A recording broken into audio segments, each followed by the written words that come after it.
Okay, here is a quick review of derivatives and derivative rules. I have the product rule and the quotient rule up here, and we're just going to start finding some derivatives. We're also going to be using the chain rule, and then we'll get to implicit. It's very important that you have your derivative sheet handy. So before I take the derivative on this, I'm going to make that 1 over x to the negative first. So I can simply use my power rule of reduce the power, or bring the exponent in front and multiply, and reduce the power by 1, which means subtract 1. So -1 minus 1 is -2. The derivative of sine x is cosine x. I will put it back to not having a negative exponent for my derivative y prime.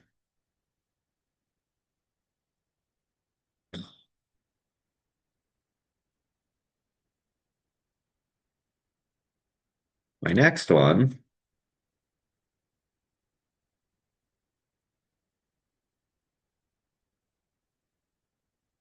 involves a quotient rule. So y prime.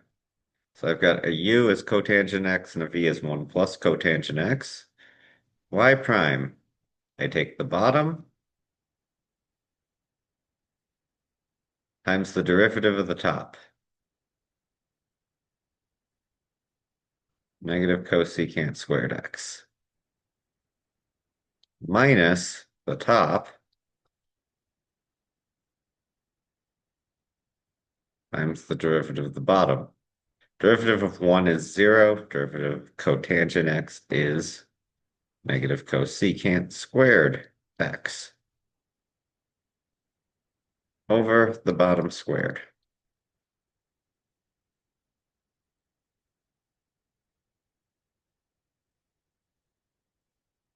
And I think I've told you this before, but never square out that denominator. It doesn't help you. Semi-often you end up having to refactor it back to what it was. So but I will have to simplify the top. I have negative cosecant squared x. So I'm just distributing. And then I have minus cotangent x cosecant squared x. And the second term, when I multiply the cotangent x times negative cosecant x, becomes plus cotangent x cosecant squared x.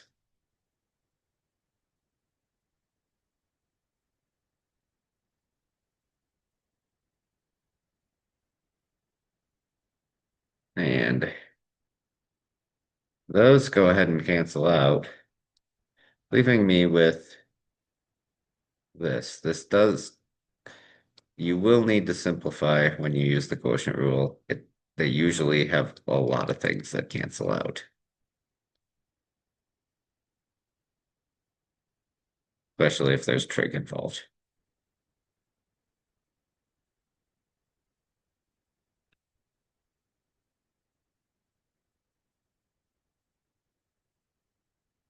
When using the chain rule,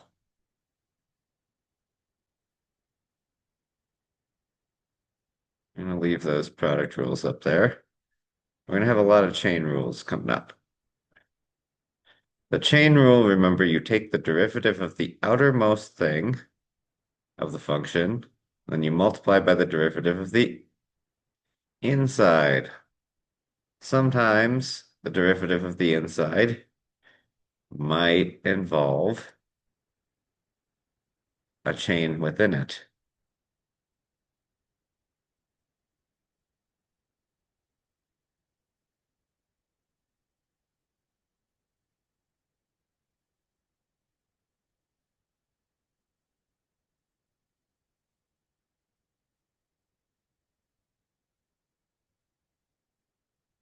Or you might have a chain rule within a product rule or a quotient rule. In fact, quite often you have those.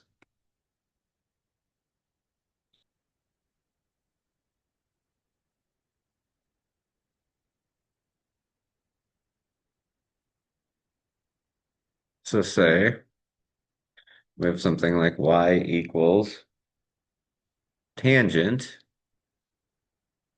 2x minus x cubed.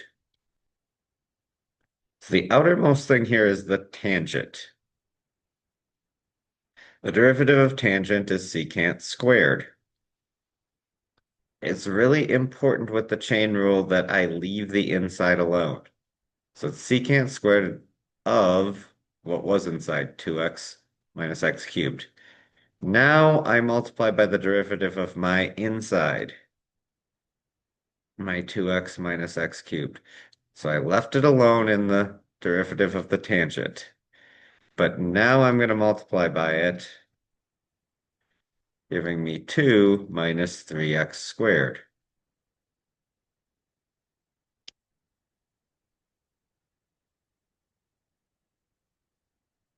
Most of the time you'll see this rewritten with the 2 minus 3x squared. Make sure you use parentheses put in front. Make sure you use parentheses on both the front and the back. But that's how you'll usually see it.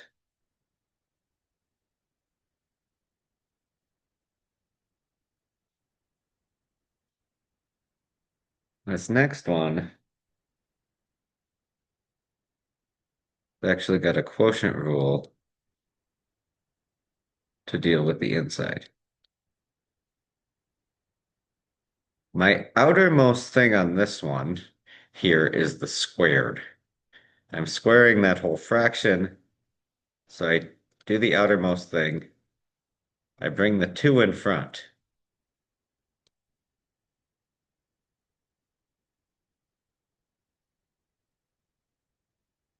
I reduce the power from 2 to 1. Now I must multiply by the derivative of the inside, which involves a quotient rule.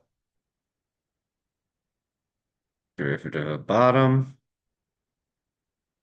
times, or bottom times derivative of top. Derivative of sine x is cosine x minus top times derivative of bottom. Derivative of 1 is 0. Derivative of cosine x is negative sine x. Over 1 plus cosine x squared. Now I need to do some simplifying on that product rule part. There's not really much I can do to the first part, so I'm just going to use tally marks to bring it down. I've got cosine x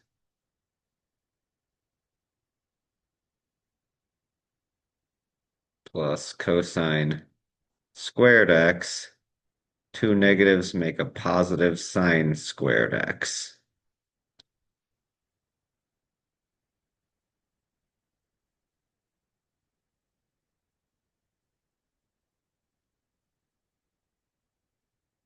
You should recognize sine squared plus cosine squared equals 1. So that will simplify to be cosine x plus cosine x plus 1 over 1 plus cosine x squared,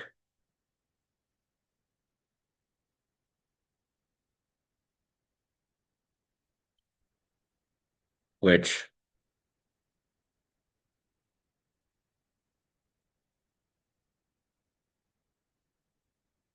1 plus cosine x and cosine x plus 1 are the same. So I can cancel one of those, giving me 2 sine x over 1 plus cosine x. I don't need the to the first anymore. Times 1 over 1 plus cosine x, which is 2, I'm going to put the 2 on top in front of it instead of in front.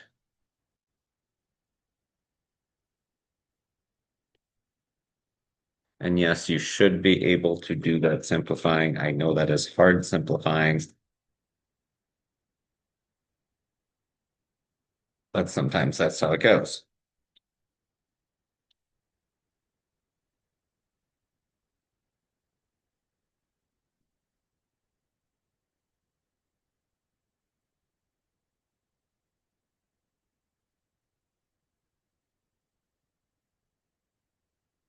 Okay. Now we're going to do some that involve logarithms and exponents.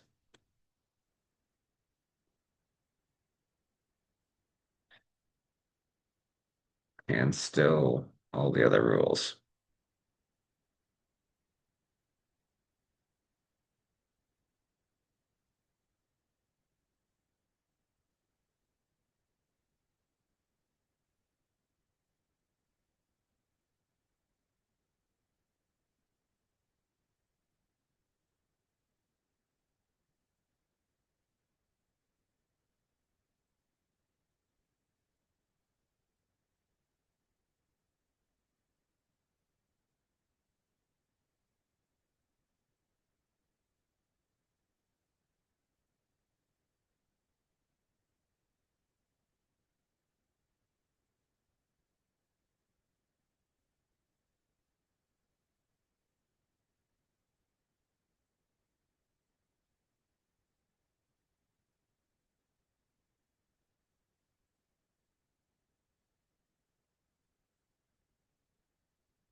So we can remember that the derivative of ln x is 1 over x, and the derivative of e to the x is e to the x, my favorite derivative.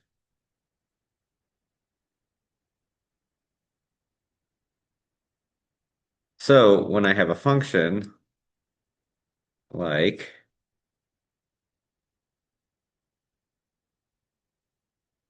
y equals e to the 2x over 3, this is e, the chain part of the chain rule, is the exponent. So y prime equals e to the 2x over 3 times the derivative of the inside. 2x over 3 is like 2/3 x multiplied by the exponent 1, and I simply get 2/3 x to the 0 or 2/3. Probably should write it with the 2/3 in front.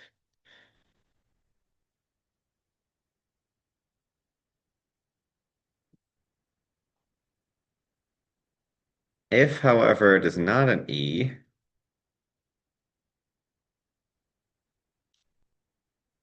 the rule is keep the power nat times natural log of the base, but I still need to apply the chain rule. The chain rule said that, so I must now multiply by the derivative of my exponent cosecant x, which is negative cosecant x cotangent x. And we would probably write this as negative ln3 cosecant x cotangent x times 3 to the cosecant x.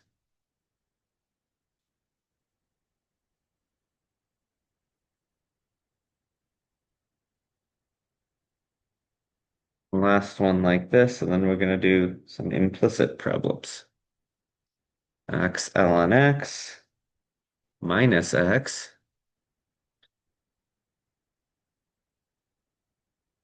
I got a product rule for this first thing.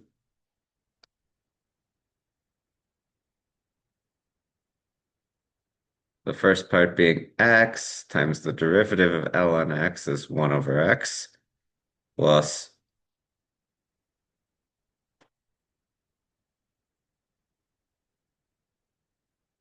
derivative of the x is 1 times the second one ln x minus my second term's derivative is just 1.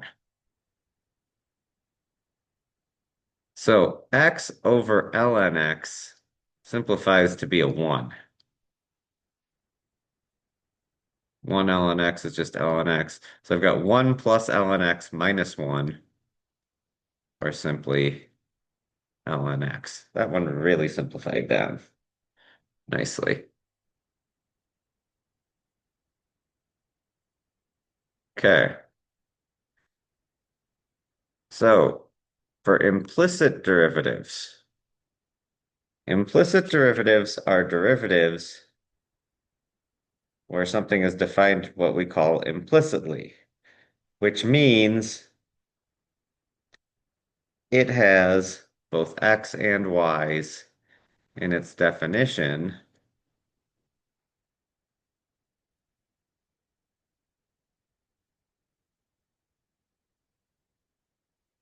like this. That's not in y equals form. So when we've taken the derivative of y, we've called it y prime or dy dx. What that means is derivative of y with respect to derivative of x, or meaning dx being my independent variable. Now, if x is my independent variable, x is dx, and we never write that because this just equals 1. So when I take a derivative that's implicitly defined, is follow my derivative rules. Usually I never bother writing the dx. But it's really important that I do write the dy dx when I take a derivative of y. So that part's not needed. The right side here, I have a product rule. We'll do 18x as the first part.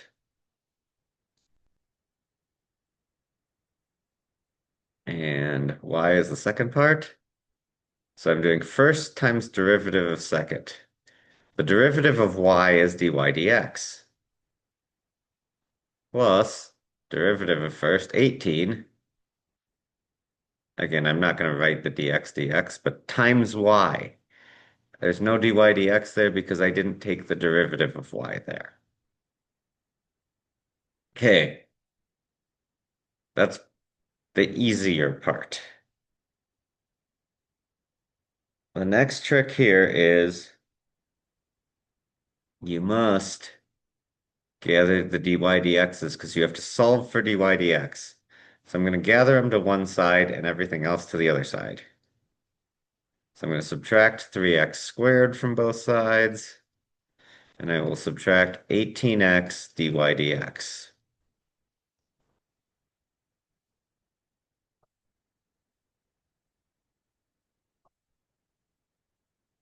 Giving me 3y squared dy dx minus 18x dy dx equals 18y minus 3x squared. On my left side, I have a dy dx common to both parts, so I will factor it out, leaving me with 3y squared minus 18x in the parentheses.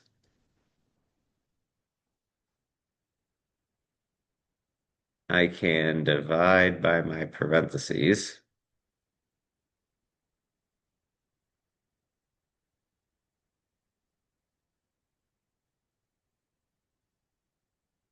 Giving me a final answer of dy dx equals 18y minus 3x squared over 3y squared minus 18x.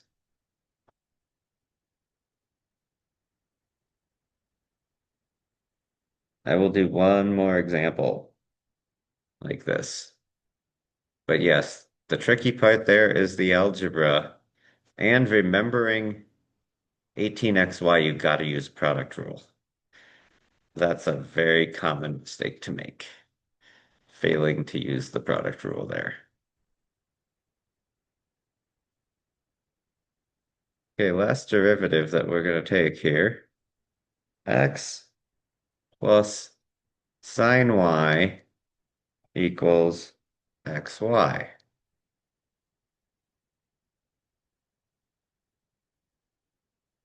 So I take the derivative. The derivative of x is just 1. The derivative of sine y is cosine y, but I must put in my dy dx. My right side, watch out, sometimes your right side will just be a constant, and the derivative of a constant is 0. Don't forget that, that shows up a lot. But this one's a product rule. X times derivative of y, which is dy dx, plus derivative of x, 1, times y.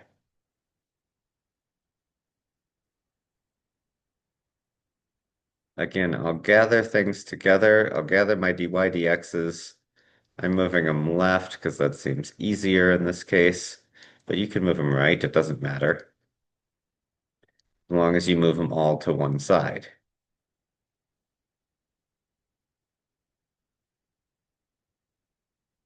Giving me on the left cosine y dy dx minus x dy dx equals y minus 1. Factor out my dy dx.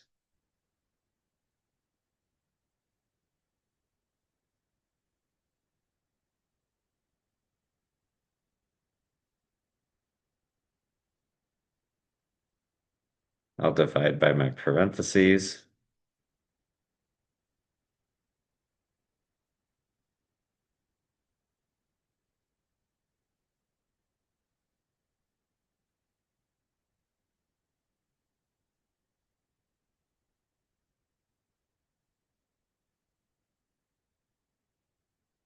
And this is my derivative.